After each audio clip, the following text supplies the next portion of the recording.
Bon, Azif Lawan, salam alaikum, bonjour ou bonsoir tout le monde. Bon, pour commencer la vidéo, je souhaite répondre à quelqu'un. Normalement, comme vous le voyez sur l'écran, c'est monsieur Islam Azir. Voilà, Islam Azir qui est obsédé par il faut dire ce qu'il en est. Ce mec, il est obsédé par le RCD. Ça fait des années, hein, depuis 2 ans ou un truc comme ça.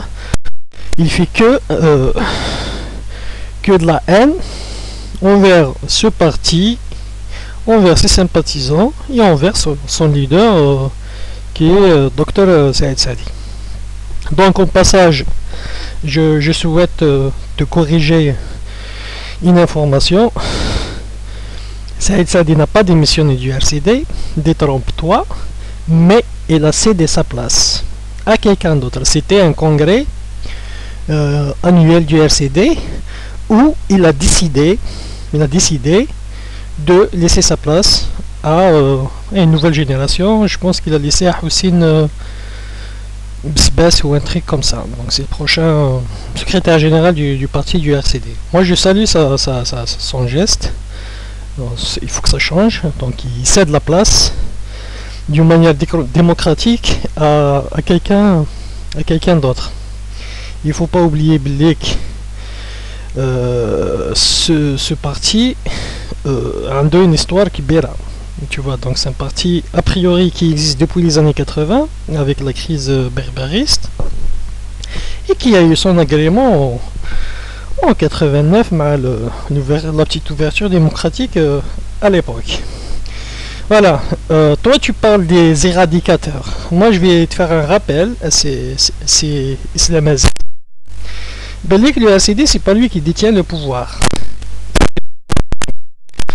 Il a soutenu l'arrêt du processus électoral. Je te pas seulement lui, et une partie de la classe politique algérienne qui a soutenu cette décision. Ils étaient nombreux, donc il n'y avait pas que le RCD, il y avait l'armée qui était d'accord, il y avait la société civile, chose que tu oublies, société civile, femmes, intellectuels, journalistes, etc. Beaucoup de gens, des femmes qui se faisaient harceler par les membres du FIS à l'époque. Ben, tous les gens qui pensaient que le projet de société était le FIS, était Salafia, le Wahhabia, parce que le référence c'est Ibn Taymiyyah. À l'époque on ne comprenait pas grand chose, mais maintenant on arrive à comprendre un petit peu mieux. Parce que bon, on a accès aux moyens d'information, donc on connaît le tekfirisme, le madhab tekfiri, Ibn Taymiyyah, dont les membres du FIS, Ali Ibn Hajj en particulier, se basent pour faire ces incendiaires, voilà. Donc, et qui était un danger pour l'Algérie, pour sa population. Au moins 50% de la population algérienne, au moins, ça je le dis, qui pense l'arrêt du processus électoral c'était une bonne décision. Donc après tu me parles des éradicateurs. Quand tu as des terroristes qui tuent des pauvres policiers des gendarmes, des militaires qui faisaient des attentats, qui tuaient des enseignants, des populations civiles, des enfants, des femmes, des enseignants, le bras droit de Cheikh Mahfouz Nahna a été assassiné par les islamistes. Tu vois, la société doit se défendre. Tu vois, l'État, un État, quel que soit l'État, dans n'importe quel coin dans la planète, l'État doit être ferme et fort. Et c'était le problème de Chadli Ben Jdid. C'était ça l'erreur de Chadli Ben Jdid. Notre erreur, plus compliquée que ça, notre erreur c'est Chadli Ben Jdid. En 88, quand il y a eu les manifs d'octobre 88, notre erreur c'était de laisser Chadli au pouvoir. C'était ça notre erreur. Parce que Chadli, l'affaire avec, parce que Elle a tué des jeunes qui demandaient de la liberté, plus de justice sociale. Il y a eu ce qu'il y a eu, il y a eu les militaires qui ont tiré sur des civils, sur des jeunes, sur la population civile. À l'époque, c'était les premiers martyrs de la démocratie algérienne, des gens qui demandaient plus de liberté. Voilà, c'était en 88. Notre erreur, en fait, l'erreur du système et de la classe politique, bon, qui n'existait pas, mais qui était souterraine, c'était d'avoir laissé Chadli Ben Jdid de faire l'ouverture démocratique. Ça, c'était la plus grave erreur, puisque Chadli, mais qui est devenu lâche. Voilà, il est devenu lâche. Il est devenu lâche, donc il a peur de réagir. Quand il khaf, il réagit d'envoyer sa police ou son armée ou bien ses autorités à arrêter les dépassements des salafistes à l'époque qui agressaient des étudiants, qui agressaient les gens qui ne pensaient pas comme eux, qui exigeaient des tenues vestimentaires pour les femmes, qui harcelaient des gens qui entendaient de la musique, etc. On a vécu cette période, tu vois. Ça, c'était l'erreur de Chadli. Ils ont laissé Chadli, il était trop lâche devant la montée intégriste,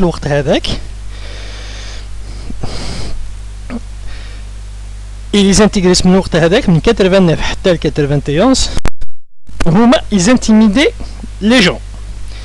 Et il a fallu que quand ils pensaient que les islamistes ne gagneront pas aux élections, et si les islamistes avaient gagné aux élections, c'était tout à fait normal, c'était un vote de rejet de Chadli qui les a tués en 88. Donc il faut imaginer, واحد tire à la population civile en 88, pour le FLN et pour le système, il ne votera pas pour eux. Et puisque l'école algérienne qui a été réformée à partir des années 80 par Chadli et par ses ministres Taleb al-Ibrahimi, il faut dire ce qu'il y en a, ils ont pris en otage l'école algérienne. Le programme qu'est-ce qu'il produit? Un enfant من البريمير من السنة الثانية، je me souviens très bien السنة الثانية الثالثة jusqu'en terminale، تعلم له التربية الدينية d'une manière anarchique. Parce que je me souviens à l'école primaire, on nous parlait comment on va laver un mort. Donc on était terrorisés en étant des petits enfants. De petits enfants, on commence à se poser des questions existentielles. Donc ce gamin qui et c'est un bourrage de crâne, parce que le collège par exemple يعلموا لنا لازم تزوج 4 نساء، لازم تضرب مرتك، etc.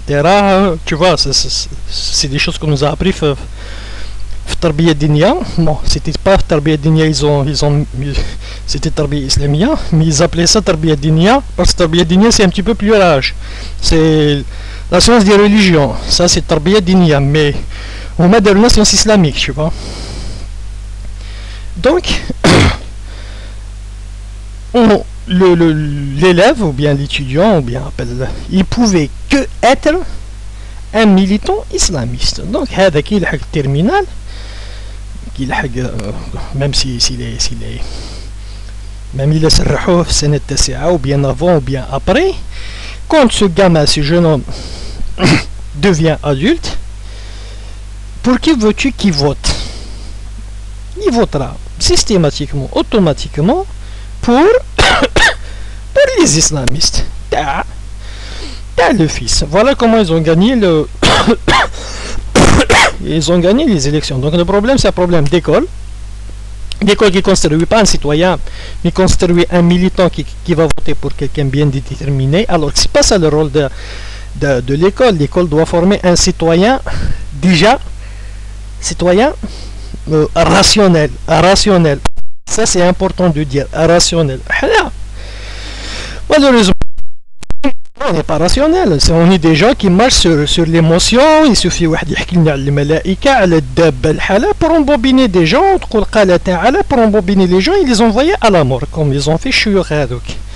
Voilà, ça c'est un problème d'école. Donc tout ça c'est un problème d'une politique depuis les années 80 qui a automatiquement produit les islamistes. D'ailleurs l'islamisme ils l'ont créé juste pour contrecarrer le barbarisme parce qu'il y avait la crise berbère. Et on sait très bien, la preuve c'est pour ça que tu es obsédé par le RCD, parce que tu es un anti-amazir, un anti-cause berbère, même si tu utilises cette expression, tu dis suis pour ça, mais bon, c'est de la ruse. C'est très bien, c'est de la ruse. Même je te connais, monsieur Islam Amazir, mais c'est de la ruse, tu sais, c'est pour calmer les esprits, quoi. Ils les ont utilisés juste pour contrecarrer les barbaristes. Donc c'est le pouvoir qui a créé le mujrimoun هذو تاع تكفيريين هذو, tu vois, qui se base sur les fatwas de Ibn Taymiyyah. Ibn Taymiyyah qui a déjà fait un blasphème, si je peux dire ça, par exemple, qui نشوف التوانسة داروا manif contre la chaîne هذيك نسمع pour le film Persepolis. Persepolis, où une petite fille, elle a imaginé Dieu. Dieu, quand on était gamin, on imaginait tous Dieu, hein, qu'on a un cheveu blahia ou fils etc. Ben, la description avec ta Persepolis de Dieu, c'est exactement la description de Ibn Taymiyyah de Dieu, les Khalek, un de l'Yad, un d'Arjilin, ou quand il la cuisse, le prophète, quand il est à côté de Farsh al-Rahman, il est à côté du Dieu, ou Dieu a un lieu, ou un wujah, ou le hala, tu vois.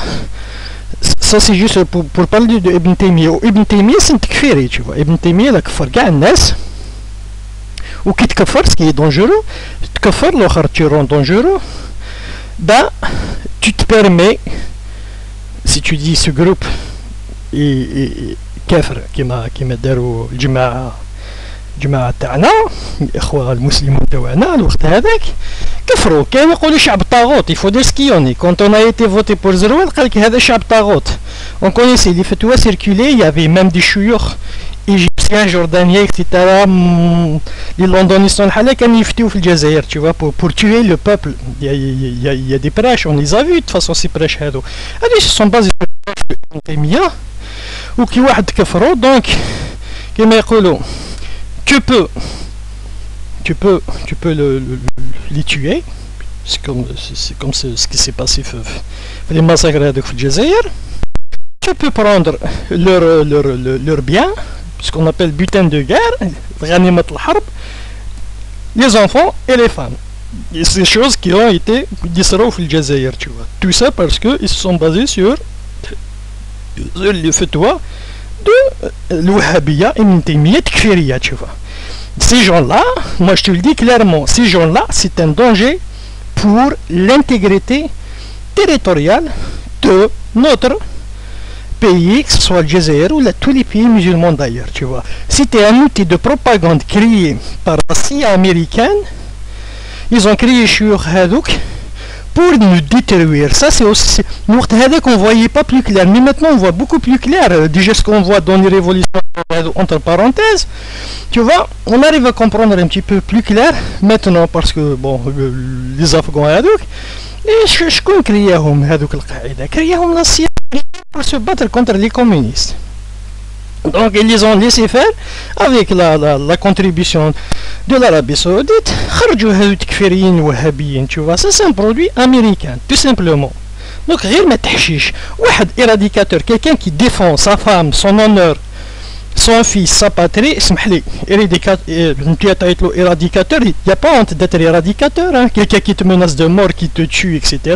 Bien sûr que tu vas te défendre et tu vas faire le nettoyage. Je suis désolé, واحد يدير لك attentat, tu vas pas y aller avec lui, تروحوا تمدلو ورده, il te fait exploser des gens في les bus, في les aéroports ou الحالة. Donc il faut pas se foutre de notre gueule et de notre intelligence, s'il te plaît. Voilà, je vous remercie.